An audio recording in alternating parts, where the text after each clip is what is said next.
Good day, Future Arts Manager. Ready na ba kayo para sa mga bagong task na matututunan niyo for today? Okay, for today's lesson, we will going to discuss Lesson 6, Arts Institution. Let's begin.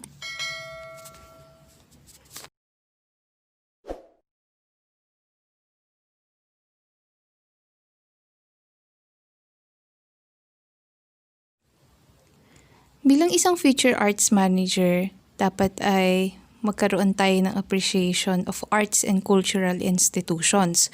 So at the end of this lesson, bilang mga students, dapat ay magkaroon tayo ng contributions or makilala natin ang iba't ibang contributions of organizations operating at the national and regional level and ma-explain natin how arts organization and arts and culture institutions serve to validate artworks and artists.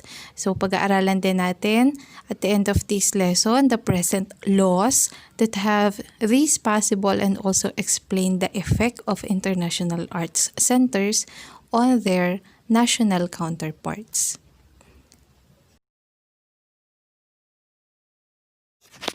Narito rin ang learning guides natin for today.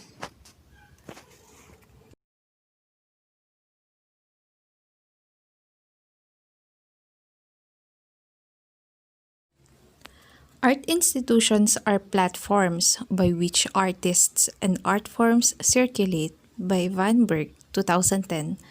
Art institutions are always tied to the academe, the media, the government, or the corporate institutions. It is for this reason that the context of art is not purely social in nature. So it is also for this reason that art does not exist in a vacuum or box, while the artistic worth of works is not affected by where they are shown or who make their creation or performance possible. It is worthwhile to study how institutions serve as channels of validity and recognition by Solberg, 1992.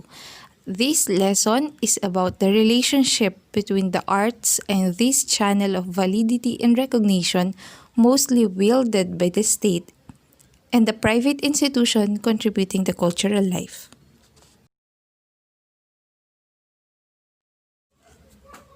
Okay, for our first topic for today, we have arts institution under the government. Ano-ano yung mga examples and institutions na naririto sa Philippines. First of all is the National Museum of the Filipino People. The National Museum exists as a public trust and it is mandated to lead in the study and preservation of the artistic, historical, and cultural heritage of the Philippines. This trust was created so that the story of a nation and its pioneers may be told and visually displayed through permanent exhibition by Hudson 1990 and Hall 1999. The museum fosters the scholarly study and appreciation of artwork, and the National Museum manages the develops and national preference or reference collections in the area and cultural heritage, and the fine arts included. Mag-virtual tour muna tayo in case na hindi pa kayo nakarating sa National Museum. And the National Museum located at T. Valencia Circle, Rizal Park, Manila City. It gained a permanent home during the administrations of Fidel V. Ramos by UC 1997. Doon din sa complex ng National Museum, nandun din ang National Art Gallery na nasa may bandang Taft Avenue, corner P. Burgos. Nag-open yon noong 2007 and nandun din yung mga artworks ng two 19th century masters na si Juan Novicio Luna and Felix Resurrección Hidalgo. The Hall of Masters exhibits the former spoliarium and the latter's assassination of the Governor Bustamante. Nasa ibang mga floors din naka-occupy yung mga 17th century and 19th century masters artworks and yung iba naman ay mga 20th century kagaya nila Fabian de la Rosa, Ferdinand Amorsolo, tsaka yung mga important works ng national artist na sina Guillermo Tolentino, meron din dyan. Carlos Botong Francisco, Napoleon Abueva, sino pa? Victorio Edades, Vicente Manansala, Cesar Legaspi, Hernando R. Ocampo, Arturo Luz, J. Elizalde Navarro, Angkyukok, Jose Joya, Benedicto Cabrera, and Abdul Mari Asia Imaw.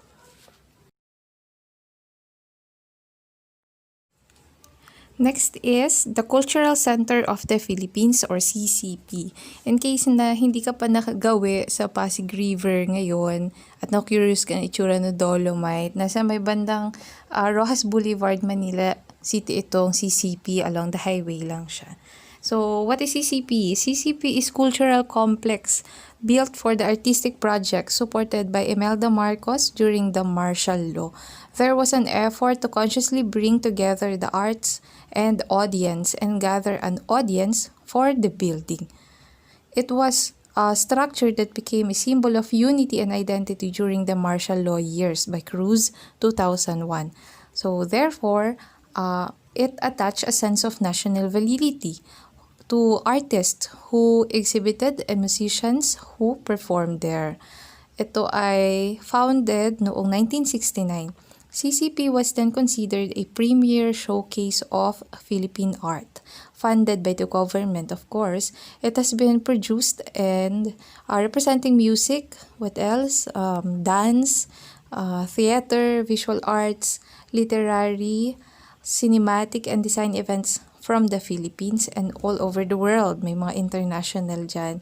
CCP has 9 resident companies. Andyan ng Ballet Philippines, Philippine Ballet Theater, Tanghalang Filipino, Ramon Obusan Folkloric Group, the Bayanihan Philippine National Folk Dance Company, the Filipino Philharmonic Orchestra, USC Symphony Orchestra, nandyan din, Philippine Madrigal Singers, and the National Music Competition for Young Artist Foundation or NAMCYA. Each of the 9 companies represent a regular season of productions, workshops, and outreach performances. CCP also has several theater. Merong main gallery, small gallery, na nagsiserve ng iba't ibang exhibition. And meron din silang museum for musical instrument. Maganda rin ang lobby and hallway, or also space for temporary exhibitions sometimes. What else? CCP belongs to various international organizations, gaya ng sabi ko kanina. Nagpe-perform din dito ang AAPAC, CIOFF, ITI, Asian COCI, at marami pang iba.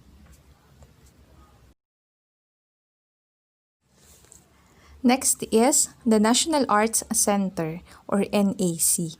NAC was formally inaugurated last April 7, 1976 by the late former President Ferdinand Marcos.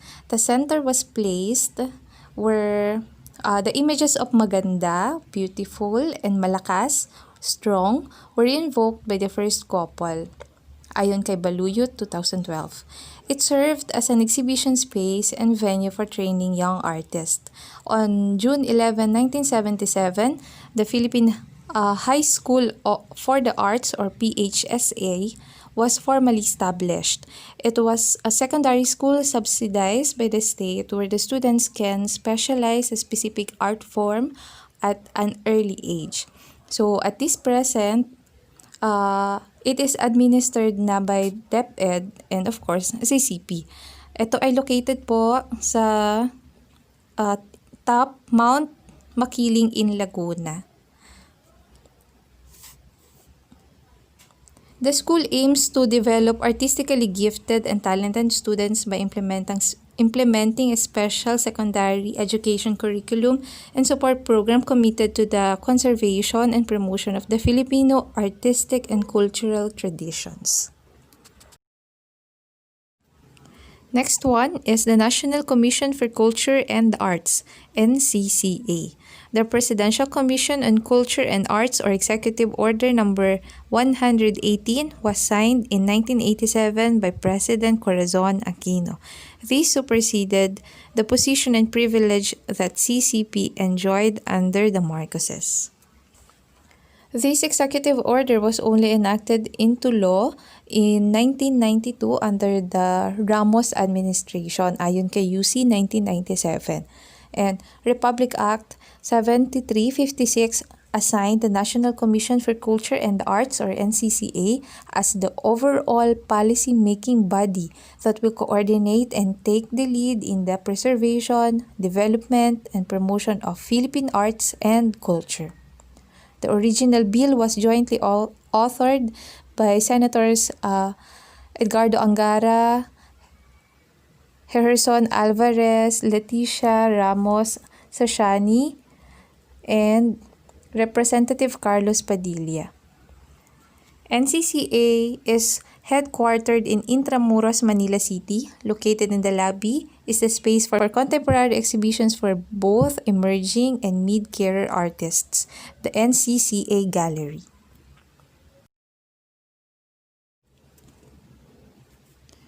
The Government Service Insurance System, GSIS, Museo ng Sining. GSIS Museo ng Sining was established in April 1996. According to its website, its creation is a tribute to the creative endeavors of the contemporary Filipino. Its vision is to help define the growth and glorious flowing of Philippine visual arts. GSIS collects Philippine art and artistic expressions from the colonial period to the present, exhibits and documents Philippine and non-Philippine art and artistic expressions, creates programs that will encourage GSIS personnel and the general public to immerse in arts.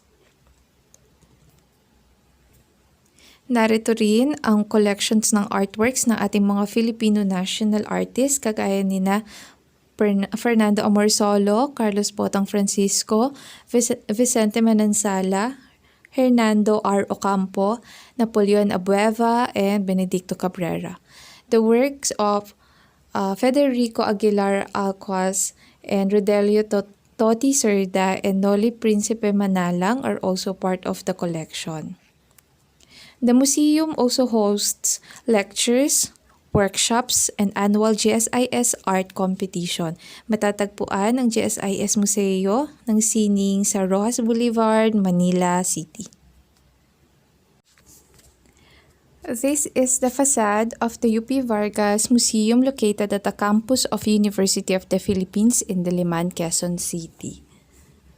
George B. Vargas, 1890 to 1980, was the country's first executive secretary, having served in this position during the Commonwealth period.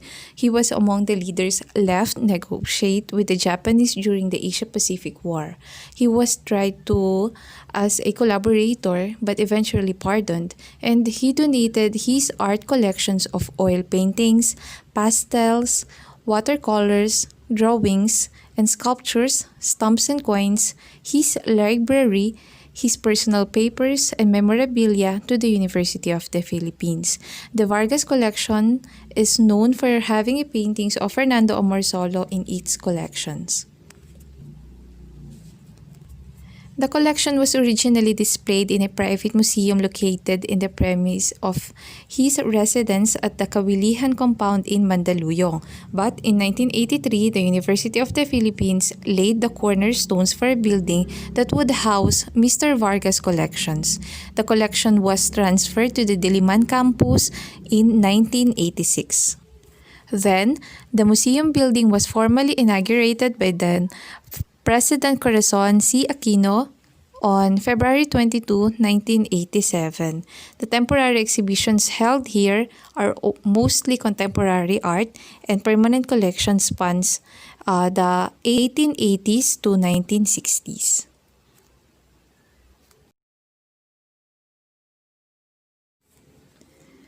Let's proceed to the different art institutions run by the private entities.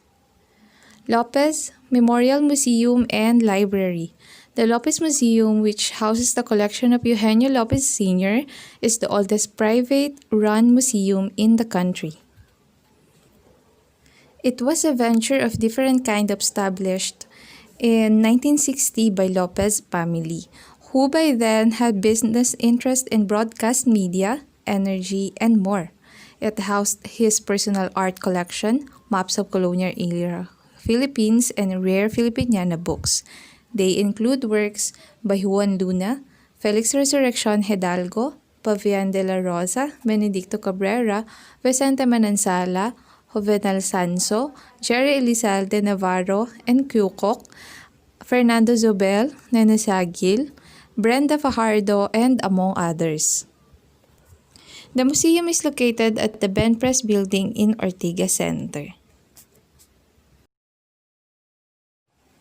Next is Ayala Museum. The Ayala Museum marries public culture and private capital with Ayala Corporation, claiming its right to represent culture. May Baluyot 2001. The Ayala Museum was established in 1967 as a project of the Ayala Foundation Incorporated. It was then known as the Filipinas Foundation Incorporated. The collection features important works by three painters, by Juan Luna, Fernando Amorsolo, and Fernando Zobel. There is a space for temporary exhibitions of contemporary artists that can only be mounted upon the approval of the curator. It also has what it calls artist space, where artists can exhibit at the price and at the same time sell their works. So the museum is located at Makati Avenue, corner de la Rosa Street, where Greenbelt 3 is at present. Last but not the least, the Ateneo Art Gallery. The Ateneo Art Gallery was also inaugurated in 1960. It positioned itself as the first museum of the Philippine modern art. It was dedicated to the Philippine art of the post-war era, from the neorealism, abstract expressionism, and the contemporary. Some artists represented in the collection include Fernando Zobel, Vicente Manansala, David Cortez, and more. Fernando Zobel donated his collection of works by Filipino post-war artists. Through the years, the philanthropists and artists Zobel Initiative. And as of present, the Ateneo Art Gallery hosts temporary exhibitions and public programs highlighting works from its permanent collection as well as works from the other collection for special thematic shows on contemporary art. It is located in the second level of Rizal Library Special Collections Building, Ateneo de Manila University, Katipunan Avenue, Loyola Heights, Quezon City. Ngayon naman ay ating pag-aralan ng iba't ibang art awards na ibinibigay o ginagawad ng iba't ibang art institutions. Number 1, the National Artists. The National Artists Award is administered by CCP by virtue of the Proclamation Number 1001 of April 2, 1972 by the President Ferdinand Marcos. It was elevated to the status of order only in 2003.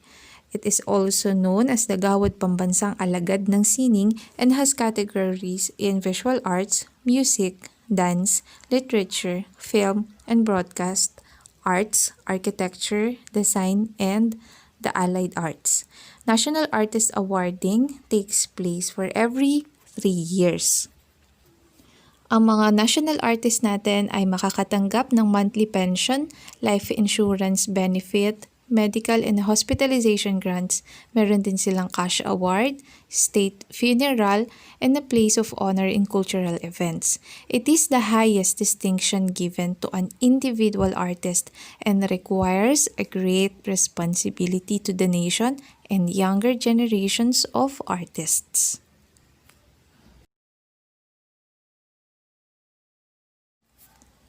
The 13th Artist Award, TAA.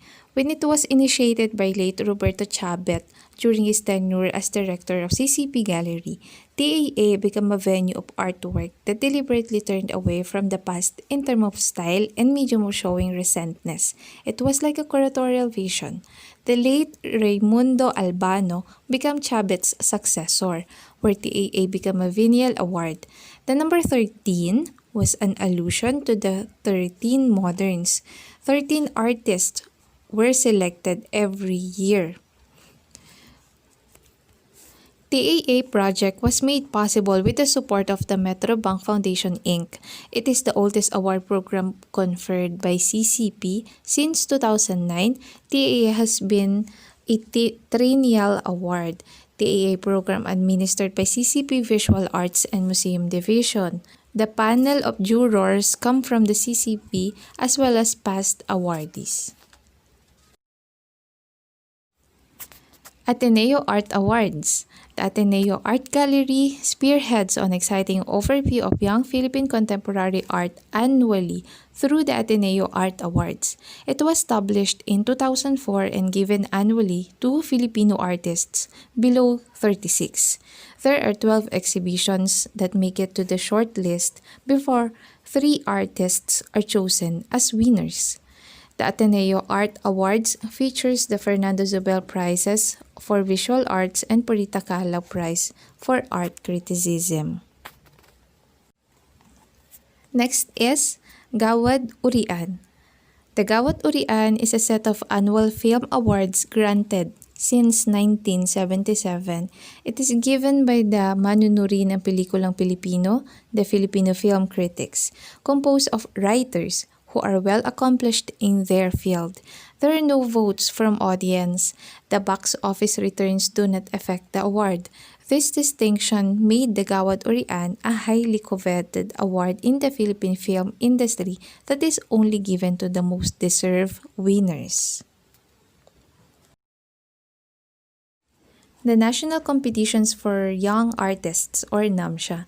NAMCYA was established in 1973 under Presidential Proclamation No. 1173 and amended on November 1988. Music has been as essential to cultural development. In Proclamation 1173 also designated the last week of November of each year as National Music Week. In 2001, President Gloria Macapagal Arroyo signed Presidential Proclamation No. 80, which designated the National Commission for Culture and Arts, or NCCA, as the primary supporting agency of this endeavor.